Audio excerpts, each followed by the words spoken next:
ছোট্ট গ্রাম মাধবপুর, চারিদিকে ধানক্ষেত আর পুরনো আমবাগান। পবিত্র ঈদের প্রস্তুতিতে সবাই ব্যস্ত, কিন্তু গ্রামের কোনায় পড়ে থাকা পুরনো জমিদার বাড়িটা আজও অন্ধকার এবং শুনশান।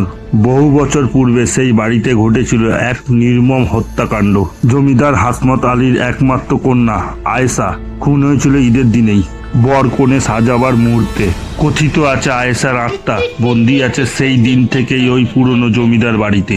ঈদের রাত আসলেই কারোর না কারোর উপর নেমে আসে অশুভ কিছু, কিন্তু গ্রামের মানুষরা এইসব এড়িয়ে চলে। কেউ জানে না আসলে কি হয়েছিল। এইবার ঈদে শহর থেকে ফিরে এসেছে রাহান, হাসমত আলীর প্রপৌত্র।